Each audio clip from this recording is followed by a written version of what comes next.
शिरूर तालुक्यातील डिग्रजवाडी आणि परिसरात गेल्या अनेक दिवसांपासून बिबट्याची दहशत होती। येथील नागरिकांना बिबट्याचं वारंवार दर्शन होत होतं। बिबट्याने परिसरात पशुधन आणि कुत्र्यांवर हल्लेही केले होते। अखेर आज पहाटे वन विभागाच्या प्रयत्नांना यश आलं असून बिबट्या पिंजऱ्यात जेरबंद झालाय। संबंधित पिंजरा संभाजी गव्हाणे यांच्या शेतात लावण्यात आला होता। पहाटेच्या सुमारास बिबट्या त्यात अडकला। हे कळताच परिसरातील नागरिकांनी मोठी गर्दी केली। बिबट्या जेरबंद झाल्याची माहिती मिळाल्यावर वनपरिक्षेत्र अधिकारी विकास भोसले यांच्या मार्गदर्शनाखाली शिरूर वन विभागाचे अधिकारी आणि निसर्ग वन्यजीव सामाजिक संस्थेच्या सदस्यांनी तातडीने घटनास्थळी धाव घेतली आहे। जेरबंद बिबट्या मादी जातीचा असून पूर्ण वाढ झालेला आहे। त्याला माणिकडोह बिबट निवारण केंद्रात पाठवण्यात आलंय।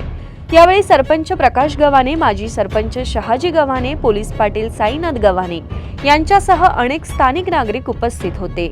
बिबट्या जेरबंद झाल्यामुळे नागरिकांनी सुटकेचा निश्वास टाकत वन विभागाचे आभार मानलेत।